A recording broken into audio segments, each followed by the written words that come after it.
Hi, everyone. Welcome to this week's edition of Chatting the Pictures. I'm Cara Finnegan. I'm a writer, teacher, and historian of photography. And I'm Michael Shaw. I'm a psychologist, a writer, and the publisher of Reading the Pictures. So we have some photos to read today, Michael, and I'm going to preview with the phrase, the eyes have it. And as people watch the whole episode, they'll see what I mean, I think. Very clever, very clever. I aim to be as clever as possible, and it's a tough uphill road for me most of the time. So our first segment is a segment we call the news. And that is where we look at essentially the question of how do news photos tell a story. So here's our first photo. This photo was taken by a woman named Shreya Nalapati. And just very briefly, she's not a professional photographer at all. She is working with a group of mostly other women coders to try and create a AI software that will help predict when school shootings might occur. So she was at the charter school in the Denver suburb, the Highland Ranch School, and which happens to be just 8 miles from Columbine. Many people have pointed out, and her caption on her Instagram for the photo said, "Little kids are coming out in a single file line!" And then it said, "Researching ways to use AI to prevent mass shootings." Yeah, the story, if people want to follow up on her story, it's really interesting how they're trying to use a variety of different kinds of data to actually kind of predict when school shootings might happen. This photo is, I think, wow, all too common. We've seen versions of this photo in the context of active shooter drills and in the context of actual school shootings, as we see here. So to me, the vulnerability of this photo is kind of punctuated in a bunch of different ways, and not just the fact that we're looking at children, not just the fact that they have their arms up, in the way that surely they've been instructed, but also other aspects of the surrounding of the photo. So, for example, the cracks in the pavement, and the kind of singular police officer off to the far right of the image, kind of in the almost moving off screen, if you will. And so, to me, this photo really exemplifies what a photo of a news event, even if it's not made by a news photographer, can do really well, which is to kind of tell the story within the story. And to me here, the story is just this continued vulnerability and the kind of vulnerability of systems to adequately address and protect children, especially from gun violence. Yeah, I think that your point about when you say all too common, and then the fact that photograph was taken by a non-professional, and I don't think if we had seen a pro take this photo, we wouldn't have seen these cracks in the sidewalk, which to me feel like really haunting and kind of elaborative. And it's also interesting, after seeing Mario Thomas' brilliant photo from that San Diego funeral last week, to see how this really is, in a snapshot. It's saying, also I think speaks to the fact that these are more common, becoming so routine, and now that we had 2 shootings last week, school shootings, and then now another one this week, it feels like the commonness is significant, that we're now like in this kind of epidemic. I was even thinking like, oh, what's can slow this down? Oh yeah, the school year is going to end. So I mean, that's sad, but that's kind of the other piece. The other element of this photograph, which I think is very stunning and very telling, is the little girl far left who's praying when all the other students are kind of assuming the position. And it seems like as we have these events that go on and have this kind of continuity to them, the images and these elements in the images can start to like inform the story based on where we are now or after this much time. And so I see that little girl there like that, and it really seems to me to evoke this kind of thoughts and prayers reaction that, you know, the conservatives and gun advocates had. And in a way, it's sort of like, it's not mocking necessarily, but it's sort of in a way saying like, you know, yeah, and that's going to work, you know. So there's something really ironic about, you know, that one, you know, that one element. Yeah. And again, that notion, the photo is punctuated by that, right? And what she chooses to do at that particular moment is really compelling in the context of the rest of the photo. I also want to point out there's a gun in this photo in the hand of the police officer at the far right. It's pointed down, right? But again, there too, it's to me just, you know, again, a further visual symbol of the complexities of security and protection as well. And, you know, I mentioned eyes up front, and we have other images today that will definitely be more about eyes, I think, and looking. But I found myself really bouncing around to the faces of the children and trying to notice where they're looking or not looking and how they're looking. And, you know, even though they're all kind of, you know, theoretically or apparently doing the thing they're supposed to do, which is to be in a very straight line, right? And they're, you know, mostly doing the thing with the hands up on their heads. There's still these each tiny little individuals, and what they're looking at and who they're looking at and how they're observing their surroundings. It just got me thinking about what's happening in the heads of each of these little kids, right? And how is what they're looking at affecting them. And they're looking every which way. So, I mean. Yeah, exactly. Right. As little kids are wont to do. Right. And they're also probably looking for direction from the adults around them. And so that just, to me, you know, these aren't close-ups of children's faces, but I just kept looking at and for their faces regardless. Shall we move on to our next segment? Mm-hmm. This next segment is called The Look, and here we look at images that really tap into the aesthetic components of photography in some way, and that push the visual boundaries, especially for a news photo. And this week's entry certainly does that. Yep. This photo was taken by Mario Anzuoni for Reuters.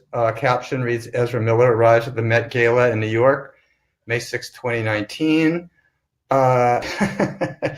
Ezra Miller, for folks in our demographic or our audience that don't know him, a genderqueer star of the Fantastic Beasts. And then the makeup artist Choi is known for creating unique optical illusions with makeup. And I think that also Ezra has become a real star of the red carpet and is known for doing really distinctive, you know, having a very distinctive look every time he makes an appearance. By the way, he did say, I don't identify as a man, I don't identify as a woman, I can barely identify as a human. So he said you can use any pronoun you want in terms of referring to them or him or she, or I guess to them. Yeah, you know, if the red carpet is where people perform all kinds of things, including gender, the Met Gala would be the red carpetiest of the red carpet, in the sense of it really is a costume ball, and it's meant to be that, right? This year it had this theme of camp, and it was interesting to notice the various interpretations of what constituted camp. So, you know, this is one of those photos that invites us to think about it on two levels. One, to just look at the performance.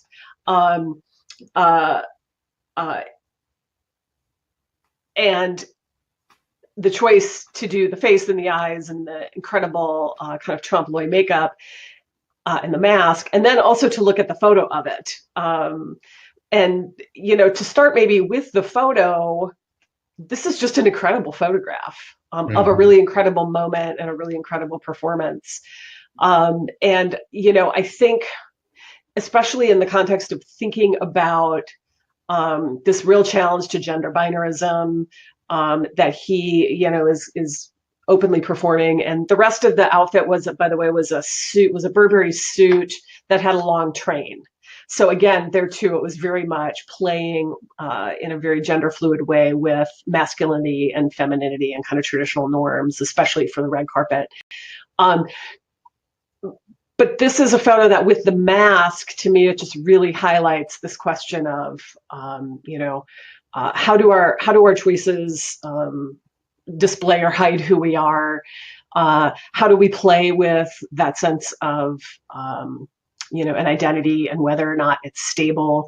So apparently, I haven't seen the video, but apparently when he came on the red carpet, he had the mask over his face, and everybody was sort of just like, oh, that's an interesting outfit. And then the big reveal, right? So there's also this kind of dramatic component, I think, that plays out in the photo. And one of the things I think is really cool about this photo as a photograph is that you don't know kind of what the timing is. Has he just removed the mask, or is he about to put it back on? So it kind of raises this interesting question for me. Yeah, my first response to this photograph was, oh my God, what are we going to say about this? I mean, in a way that's like, thank God I'm doing this with a university professor, because this is like above my pay grade. And then I was also trying to think, how do I think about this image more politically, or more politically, or more as a commentary on our times? Because I looked at a lot of the pictures from the Met Gala, and it was kind of weird how people were doing camp. I think sometimes they most of the interpretations kind of missed the boat. But then I was also thinking about how camp, and then I think in this picture I think is actually, to me, says more about surrealism. Mm-hmm. And when you start thinking about that we live in very surreal times, more surreal than I think people are really wanting to acknowledge, in the abnormality. And then I also think about, this whole thing about the mask, and if you pull away a mask, that's, in the Watergate era, that would have been very relevant, but these days you pull away a mask, people aren't wearing masks. It's like all of these bad actors and greed and corruption and kind of corporate license. It's all happening, Russian interference. It's all happening out in the open. And I think this raises a brilliant commentary about how, whereas we would be trying to reveal the cover up, quote unquote, or try or kind of grapple with, all these layers of subterfuge. This is kind of saying this is really camp, I think, in terms of the subtlety and blatancy, in terms of reflecting this, these times that we're living in.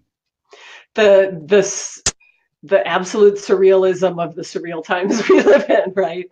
Yeah, and all those multiple eyes too, I think, play into that. So that, what I thought you were going to say about kind of revealing the mask is you pull the mask away, and there's just much more confusion underneath. Right? Yeah, I think that's what I meant. Yeah, that pulling away the mask is not clarifying at all. And in the case of this, it's really kind of wonderfully confusing, because you have this person who is performing gender in a particular way, who's literally inviting you to look and inviting confusion in looking at the same time. But again, yeah, if you think about it in a broader political context, what a perfect kind of visual theme for our times. And with regard to that, I also I'm also gotten hung up on the background, which appears to show over the right shoulder, appears to essentially show a television camera pointed in another direction. There's it looks to me, doesn't it, kind of like a camera operator and then a camera pointing down. And to me, what's funny is it's there's all this going on in front of us, but that camera's actually looking over there. It's oh my God, what's happening over there? At the same time. Yeah, that's fantastic. And so again, there's the performance of, the multiple eyes, and you could talk about the third eye, and yes, the relative masculine or feminine qualities of the eyes, and the beautiful way, this artful way that he was composed. But then at the same time, think about the photo as a photo and embedded in all of this other stuff. I just think we could say more, but perhaps it's been surreal enough. Mind-boggling. Okay, let's move on then to our final segment that we call the pick. And here is where we talk and think a little bit about what makes a photo a particularly good editorial choice, or what are some images that got a lot of visual traction this week. And this final image sure has gotten a lot of attention. Yes, this was taken by, this photo was taken by Chris Allerton for the WPA Pool and Mega, and the caption reads, Prince Harry and Duchess Meghan are joined by their mother, Doria Ragland, by her mother, as they show their new son, Archie Harrison, Mountbatten-Windsor, to Queen Elizabeth II and Prince Philip at Windsor Castle on May 8th, 2019. All eyes, again, all eyes around the baby, right? All eyes. That's all anybody wanted to see. Although there were some other close-ups and crops of the actual baby, I think what's great about this photo is, in fact, like most babies all bundled up, you actually don't see anything at all. I mean, it could literally be a stunt baby. All evidence is that it was an actual real baby in the photos and in the video. But yeah, so right, they're all looking at the thing we're looking at, right? And so to me, a lot of this is about a kind of fetishizing of the royal family and celebrity and babies. I will totally admit to being on Team Archie in this. So I am completely implicating myself. I was involved in some social media conversations yesterday about how I think this is a perfectly fine name for this nice baby. So I think you can critique it and kind of enjoy the fun of the celebrity pleasure at the same time. But again, we're all looking at the baby. Yeah. I think one thing when I look at this and look at almost any photograph that's coming out of that palace or out of the royal family is just how savvy they are in terms of media. And the Queen is just, she's taken it to a state of the art where there's a balance between the regal and the populist. And again, just like that first photograph from Denver, where you get this kind of story that's progressed, and then the image, you understand the image more in terms of like all of the things that have come before. Same thing here. The last time we saw Meghan's mother was, and this widely distributed image was from the wedding. Yeah. And so here it's now she's really like part of the family. And I think that they then play that, so it really feels like she, that might have been like Princess Diana standing where she's standing at this point, if she had lived. But, now they really have, you really feel like this bonding when still it's quite a dramatic thing in terms of Meghan's backstory and her mother and them being African Americans in the royal family, but it's now kind of like burnished a little bit. Yeah, and I was thinking, Michael, about we talked on Chatting the Pictures just about a year ago about a photograph from the day of the wedding. Yeah, we did. Where Meghan, and it was a really great photograph of Meghan and her mother riding to the church in their what I presume was a Bentley or Rolls Royce or some fancy car. Yeah. And so to me, this is almost kind of a sequel as well, where in that first photo they were alone, maybe against this, or outsiders to this new space and place. And yeah, and here the photo really makes them insiders. And as you pointed out, kind of bringing her mother into an equivalence, essentially, and and the acknowledgement that this child has one living grandmother, and she is in this photo, right? And then the other thing I thought, there's just gender components all over the place here, so that you've got this kind of internal circle of the baby and the mother, and then the older women around her and the son, and then the men around the periphery, right? And so just compositionally, it really reinforces this kind of gender norm, even as it's kind of animating these other modes of inclusiveness, you might say.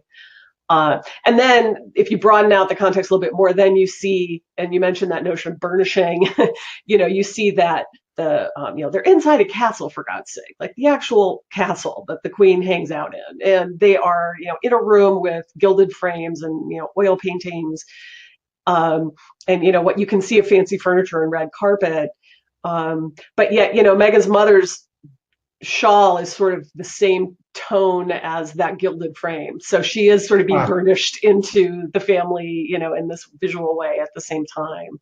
Mm-hmm. And I do think, I guess the last thing I would say is I think it is, we've had 2 images from Instagram. And so again, I'll just invoke, as I've done before, the Instagram square, that they're being, Harry and Meghan, kind of the inheritors of the media savviness. They're being very media savvy about the way that they control the information and introduce things. And clearly, Instagram is a space where that kind of visibility is easily garnered, but at the same time, you have a lot of control over how your image is displayed. And it isn't kind of, thousands of photographers aggressively, shooting photos of you, barely out of a hospital, right? Which is how it was before. They're trying to control things in a different way. Yep. So that to me was really interesting. So yeah, lots of ways of thinking about eyes, I guess, today. And we will continue to look, as we always do, and we will be back with another episode very soon. And in the meantime, we encourage folks to take a look at readingthepictures.org, follow our Twitter feeds, Twitter and Instagram. Michael and colleagues there are constantly on top of the latest images, and sometimes Twitter gets curated for our weekly episodes as well, as happened today. So definitely check that out as well. Thanks. See you next week. Thanks. Bye. Bye.